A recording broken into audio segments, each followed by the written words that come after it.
Today's book is a super classic, Curious George. There goes George across the telephone lines. This is George. He lived in Africa. He was a good little monkey and always very curious. One day, George saw a man. He had on a large yellow straw hat. The man saw George too. What a nice little monkey, he thought. I would like to take him home with me. He put out his hat on the ground, and of course, George was curious. He came down from the tree to look at the large yellow hat. The hat had been on the man's head. George thought it would be nice to have it on his own head. He picked it up and put it on. The hat covered George's head. He couldn't see. The man picked him up quickly and popped him into a bag. George was caught. The man with the big yellow hat put George into a little boat, and a sailor rowed them both across the water to a big ship. George was sad, but he was still a little curious.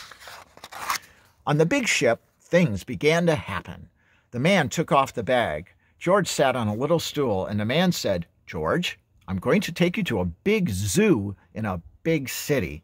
You will like it there. Now run along and play, but don't get into any trouble." George promised to be good, but it's easy for little monkeys to forget. On the deck, he found some seagulls. He wondered how they could fly. He was very curious. Finally, he had to try. It looked easy, but, oh, what happened? First this, and then this. "Where is George?" The sailors looked and looked. At last they saw him struggling in the water and almost tired out. "Man overboard!" the sailors cried as they threw him a lifebelt. George caught it and held on. At last he was safe on board. After that, George was more careful to be a good monkey until, at last, the long trip was over. George said goodbye to the kind sailors, and he and the man with the yellow hat walked off the ship onto the shore and on into the city to the man's house. After a good meal and a good pipe, George felt very tired. He crawled into bed and fell asleep at once. The next morning, the man telephoned the zoo. George watched him. He was fascinated. Then the man went away. George was curious. He wanted to telephone too. 1, 2, 3, 4, 5, 6, 7. What fun! Ding-ling, ding-ling! George had telephoned the fire station. The firemen rushed to the telephone. "Hello? Hello?" they said, but there was no answer. Then they looked for the signal on the big map that showed where the telephone call had come from. They didn't know it was George. They thought it was a real fire. "Hurry, hurry, hurry!" The firemen jumped onto the fire engines and on to the hook and ladders. "Ding dong, ding dong! Everyone out of the way! Hurry, hurry, hurry!" The firemen rushed into the house. They opened the door. No fire! Only a naughty little monkey. "Oh, catch him, catch him!" they cried.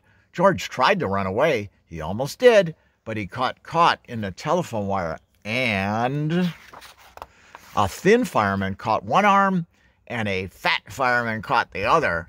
"You fooled the fire department," they said. "We will have to shut you up where you can't do any more harm." They took him away and shut him in a prison. George wanted to get out. He climbed up to the window to try the bars. Just then the watchman came in. He got onto the wooden bed to catch George, but he was too big and heavy. The bed tipped up, and the watchman fell over, and quick as lightning, George ran out through the open door. He hurried through the building and out onto the roof. And then he was lucky to be a monkey. Out he walked onto the telephone wires.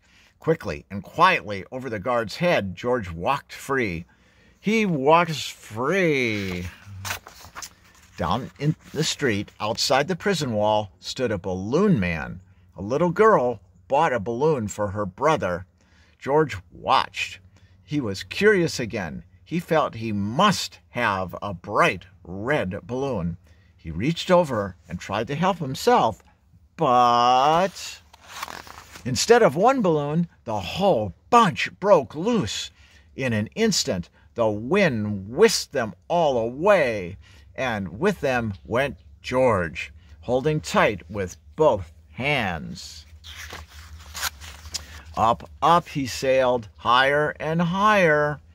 The houses looked like toy houses, and the people like dolls. George was frightened. He held on very tight. At first, the wind blew in great gusts. Then it quieted. Finally, it stopped blowing altogether. George was very tired. Down, down he went, bump, onto the top of a traffic light. Everyone was surprised. The traffic got all mixed up. George didn't know what to do. And then he heard someone call, "George!" He looked down and saw his friend, the man with the big yellow hat. George was very happy. The man was happy too. George slid down the post, and the man with the big yellow hat put him under his arm. Then he paid the balloon man for all the balloons. And then George and the man climbed into the car, and at last, away they went. To the zoo. What a nice place for George to live. The end.